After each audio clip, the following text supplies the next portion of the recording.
Hello, March 13th update. First thing you'll notice, back to my normal hair. Feels a bit strange, never actually knew when I'd go back to my normal hair. There's been a few other changes in the last couple of weeks, so I thought, why not now? When I first started transitioning and presenting as Melissa, my head was shaven, like number 3 sort of haircut, and the steering was really bad. It was like everyone was staring at me, so that's why I got a wig. It helped me with a bit. I never felt quite right because you're wearing a wig. It didn't feel, you weren't being your authentic self, but it did help me, because that's one thing I really hope for is over time I don't get seen as trans anymore. I get seen as Melissa. One reason why I really am wanting my voice surgery done is to fix it so I pass, so I don't stick out. I know there's going to be trans people that's going to be upset when I say that sort of stuff, but I just want to live as me. I don't want to be jumping off rooftops going, well, hey, I'm transgender, wee, I'm so proud of it. I'm not ashamed to be trans and stuff. I accept it, and all that sort of stuff. There's a lot of things go on there with that. But I just want to be me. I know my old self is always going to be part of my history.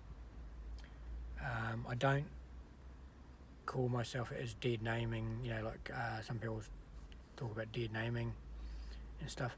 My old name was Glenn. That's part of my history. I don't like being called Glenn. I said basically Glenn died in May 2018. Just took a little while to realise. But coming to becoming Melissa has been a lot more difficult than I ever thought. I thought the hard part would be telling people, and it was really hard, and scary. But at the beginning I got so much positive reinforcement, like really positive. Oh, good on you, yeah, we'll be there to support you, yeah, you're always our friend. But then I socially transitioned, looked different, wore different clothes. People started to disappear pretty rapidly at that stage. Shit happens. Still, it does upset me, but it's part of life. Then I started noticing the dysphoria that I have my voice. I didn't ever think that would be an issue. But since I worked on the phones all day, I started noticing it. And the more you notice it, the more it becomes a thing, I guess. I don't know the psychological thing. I'm not a psychiatrist. But the more you focus on something, the more it becomes an issue. And it became such an issue a few weeks ago. I called in sick and said I'm having a day off. I basically ended up having stress leave for a couple of weeks. And when I came back, I resigned my job. I feel that it sucks that I resigned my job. I didn't want to resign my job. I had a secure, good paying job. I could support my family. And now I can't until I find another job.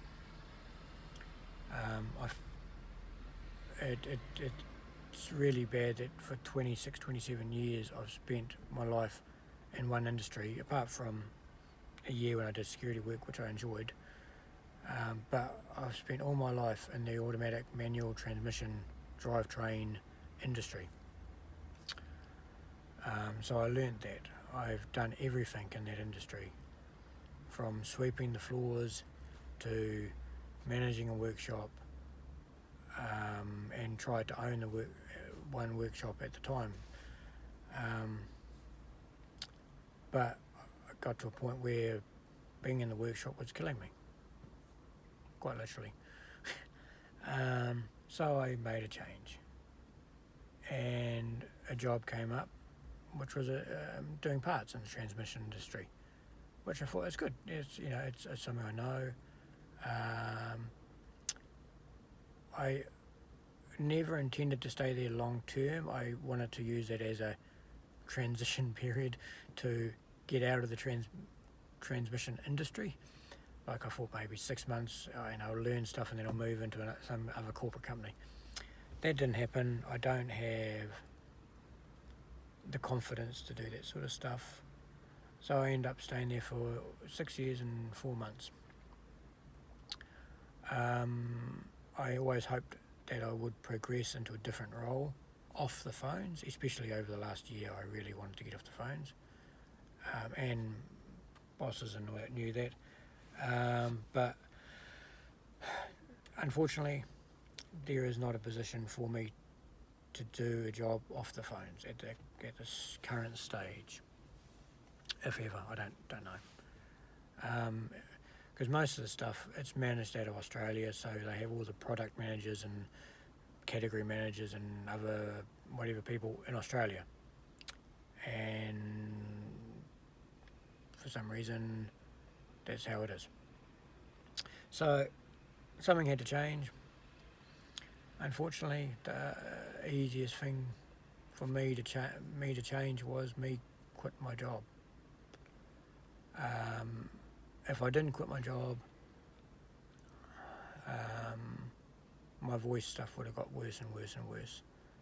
It's still bad, but I was noticing it getting worse quite rapidly. But now I don't have a job and I feel pretty shit.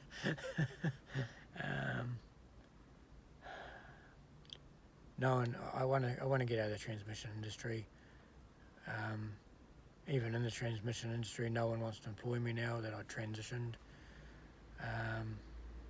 I even had someone who I thought was a good friend, because I've known them for 20 years since I worked with them. They worked at a different company, but it was owned by the same company, but different facility.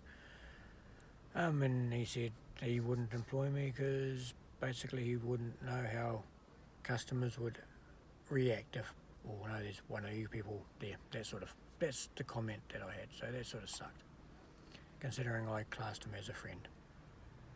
But now I don't really care.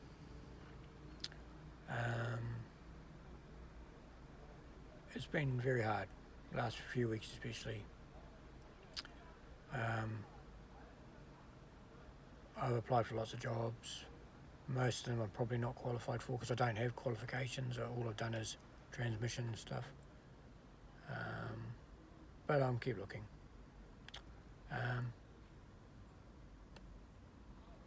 I feel I let people down when I quit, which is a suckful feeling. And people keep saying, "Oh no, you need to look after your health" and all that sort of stuff. But I don't know. I don't like letting people down. I work hard, or I believe I work hard. Everyone says I work hard, but I believe I work hard. I started work early. I finished, whatever I needed to do. But at the heart of it, I had to finish. Hopefully I find a job that has minimal talking. I like talking to people. I like having conversations. I like talking to people who are nice to me. I don't like talking to people who are rude, arrogant pricks, obviously. And I'm guessing no one else does. But I don't know what I'm saying now. So a new stage, yeah, that's what I'm saying. it's funny, when I started transition and I had all this positive reinforcement, like from people that I told, like, oh yeah, fantastic, blah blah blah. And when I told work, yeah, we're diverse, we're open to diversity, blah blah blah, whatever they said, I forget. So basically, I had a secure job.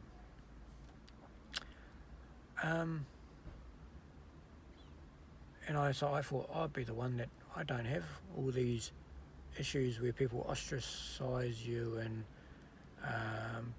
get called names and abusive stuff. And I've got a secure job and I won't be homeless. Like the statistics are really bad for transgender people. Really, really high percentage suicide rates.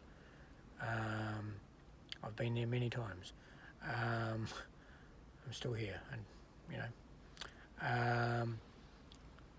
people losing jobs all over the world. Not, it's probably not so bad in New Zealand because it's I don't know, but you hear really bad stuff in America and Australia as well. And homelessness, because obviously if you don't have a job, you don't have a home. I'm about 2 months from being homeless, I think, when my holiday pay and all that runs out. Hopefully I find a job before then. So anyway, at the beginning I thought things were going to be amazing. I've had some amazing experiences and some really good times, but there's been very large things of bad stuff, like people abusing you, emotionally and physically abusing you. The stress over my voice, the dysphoric feeling over my voice, the stress over selling everything basically, including my soul, to raise money for voice surgery, and thinking, yes, it's going to happen, and then seeing a surgeon in New Zealand and saying, no, it can't happen at the moment because of a lump on my vocal cord, vocal fold, whatever. And then going back, he says, drink lots of water, do this, and this. Going back, oh, it's worse. You've also got hyperintensive blah, blah, blahs, whatever that was. And there's something else, I can't remember. But every time I see the voice doctor, it seems to be worse. I'm meant to be seeing him probably in about a month or so, but I'm meant to be seeing the stomach surgeon first to do this 24-hour pH test and see if they can fix my stomach, so I don't have this reflux issue, a hiatus hernia. But I haven't got a date for that yet, so I don't know what's happening, just waiting. Waiting for the medical system. I'm starting to notice what people bitch about. I've asked about 6 or 7 months ago to get an orchidectomy. That didn't happen. 2 months ago I asked again, 3 months ago. Must have been 2 months ago. Didn't happen, and asked yesterday. Still hasn't happened. So with that and waiting for referrals, waiting to be seen by surgeons to do other things, I'm starting to understand people's frustration. The medical system's good in New Zealand, but there could be a lot of better things. Like my referral to see their stomach doctor was sent to them and they'd received it like a month earlier or whatever, but no one put me on the waiting list. That's how it goes. So that's my update. Things are good. Might not sound it by what I've talked about. Things are good because I have Kieran in my life and the kids. There's always lotto tomorrow. Make life even better. There's still the hope, obviously, that I'll get another job.